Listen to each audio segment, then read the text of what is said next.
네, 안녕하십니까. 이번에 대치명인학원 검단 지점에서 마전고 1학년, 2학년 수업하게 된 이진희 강사라고 합니다. 사실 제가 PPT로 준비를 했고, 그리고 마전고 위주로 이제 준비를 했는데, 타 학교라 하더라도 한번 참고하실 만한 내용이 있으니까 한번 들어주시면 감사하겠습니다. 일단 제가 기출 분석을 해봤는데, 사실 다른 학교랑 또 크게 차이가 없어요. 그러니까 일단 교과서 위주로 시험 범위가 딱 설정이 되어 있고, 그 외에는 보통 학교에서 나눠주는 그 수업해주는 학습지 딱까지만 이제 보통 시험 범위로 잡아놓고 있습니다. 딱 한두 문제 정도에서 완전 외부 지문이 나올 때가 있어요. 그리고 그것이 학생들에게 이제 변별력을 체크하는 그런 문제가 되는데, 그 다음 페이지 넘어가 보시면 과목별로 하나씩 이제 준비를 해놨습니다. 해놔가지고 일단 문학 같은 경우는 이제 보통 1학년 1학기 때 현대시, 현대소설 정도를 다루게 되어 있습니다. 그리고 그 안에서 이렇게 외부 지문을 활용해서 기본적인 이제 현대소설 개념, 현대시 개념들이 있겠죠. 그거를 각 작품에 적용해서 비교하는 문제가 주로 나오고요.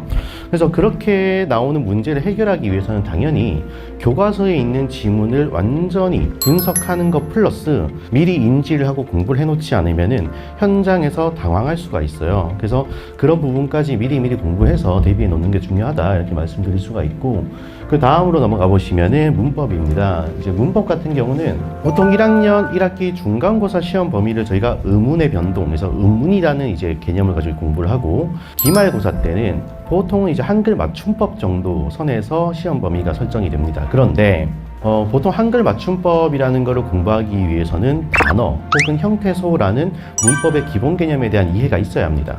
왼쪽에 있는 문제가 단어, 즉 품사라는 녀석의 이제 특성을 물어보는 문제고, 오른쪽에 있는 문제는 이 단어가 형성되는 것, 그러니까 형태소라는 개념을 이해하고 있어야만 풀 수 있는 문제, 이렇게 이제 나오거든요. 그러면은 교과서에서 혹은 학교에서 학습지에서 알려준 것 이상의 공부가 있어야만 문법 문제를 수월하게 풀어나갈 수 있다는 결론이 나옵니다. 제가 적어놨는데 문법 단위별 기본 개념이라고 했잖아요. 이게 문법 단위라는 게 뭐 의문, 문장, 뭐 단어, 형태소 이런 애들입니다. 그 기본 개념이라는 것에서 완벽한 이해가 갖춰진 상태에서 학교에서 알려주는 내용을 추가로 학습하는 것이 확실하게 성적을 올릴 수 있는 방법이 될 것이다, 이렇게 말씀을 드리고 싶습니다. 자, 독서 및 화작입니다. 화작이 이제 화법과 작문인데, 보통 독서나 화법, 작문 같은 경우는 학교에서 이제 킬러 문항, 즉 변별력을 이제 다루는 그런 문항으로 내는 경우가 잘 없어요. 그러다 보니 교과서 범위 내에서 지문만 가지고 출제하는 경우가 많고, 설령 교과서에 없는 지문을 낸다 하더라도 학교에서 학습지 등으로 미리 예고를 해줍니다. 그러면 그 내용에 대해서는 완벽하게 분석하고 또 암기가 되어 있어야 돼요, 애들은. 전 보통 학생들한테 이렇게 표현하는데, 문제 푸는 기계가 돼야 된다. 그러니까 50분 정도의 시험 시간 안에 25문제를 푸는데 문제당 2분이라고 잡았을 때, 그 2분이라는 시간 내에 주어진 긴 글을 읽고 하나를 하나 자기가 해석해서 문제를 풀겠다라고 하면 이미 늦은 거거든요.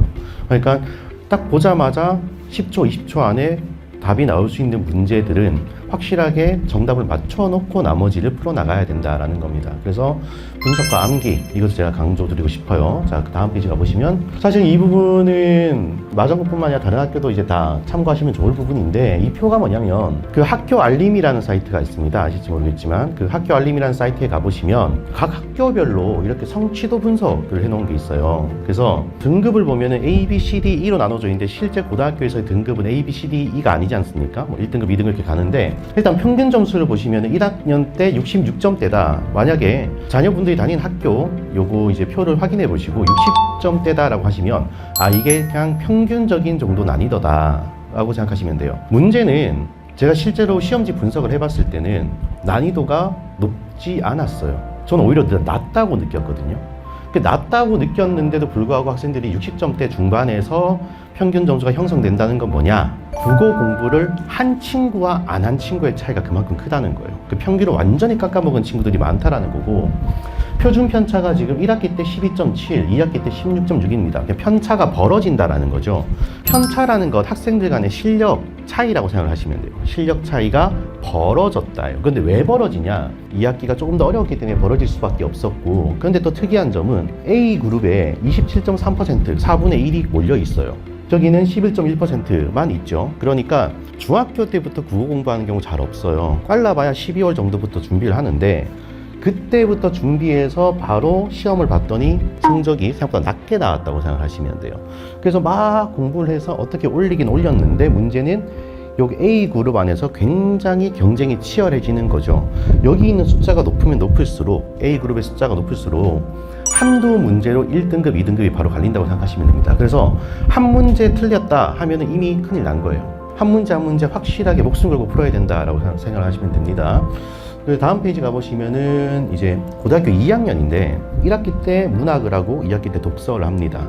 보통 이제 독서는 공부가 까다로워요. 그러니까 뭐가 까다롭냐면 문학 같은 경우는 다루는 작품이 많다 보니 그리고 외부 지문도 대비를 해야 하다 보니 그만큼 설명해야 되는 양도 많고 학생들이 공부해야 되는 양도 많습니다. 근데 독서 파트로 가게 되면 공부하는 방법이 완전히 달라져요.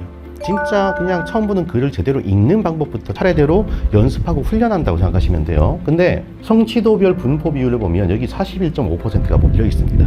그러면은 굉장히 많은 학생들이 여기 몰려 있다는 거거든요. A라는 그룹에. 그러니까 이거는 거의 41.5%면 1, 2, 3, 4등급이 저 위에서 놀고 있다는 뜻이에요. 그래서 2학기 경쟁이 훨씬 더 치열하다라는 걸 볼 수가 있고, 그런데 표준 편차는 20점대로 올라가죠. 그러면 상위권 경쟁이 그만큼 치열한데 도대체 왜 편차는 줄어들지 않고 늘어나느냐라고 하면 2학년쯤 되면 이제 학생들의 실력이라는 게 확연하게 벌어지는 경우가 생깁니다. 그래서 1학년 때부터 꾸준하게 쭉쭉쭉 따라온 친구들은 상위권에서 치열하게 경쟁을 하고 있지만 떨어진 애들은 쑥 떨어져 버리는 거예요. 훅. 그래서 표준 편차가 이렇고 이렇게 몰려 있다라고 하면 우리 아들은, 우리 딸은 과연 상위권에서 경쟁을 하고 있을까를 한번 고민을 해보셔야 됩니다. 그리고 만약에 그 정도가 안 된다, 요 밑에 떨어질 것 같다라고 하면은 정말 발등에 불 떨어졌다고 생각하시면 돼요.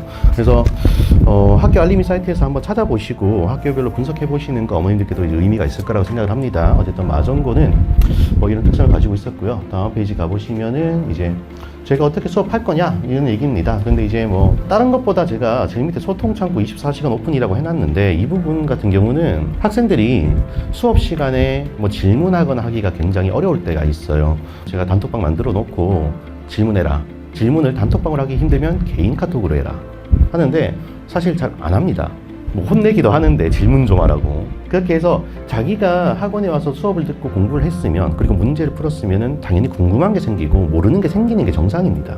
그걸 해결하고 바로바로 넘어가야지 나중에 시간이 지나서 나 이거 까먹었어 해버리는 순간 그때는 어렵거든요. 그래서 수업을 하는 날 포함 적어도 시험이 끝나는 날까지는 계속 같이 소통하면서 뭐 모르는 거 확인해 가면서 그렇게 체험하면서 수업하겠다라는 말씀이고, 사실 앞에 그러니까 강창욱 선생님께서 말씀하신 거랑 비슷합니다. 전체적인 틀은. 그래서 뭐 기본 개념 학습하고 심화 학습하고 직전 보강 이렇게 갈 텐데 그 틀은 비슷한데 또 여기서도 강조드리고 싶은 건 어쨌든 긴 호흡으로 수업을 쭉 가는 거다 보니 6주, 7주가 사실 짧은 기간이 아니거든요.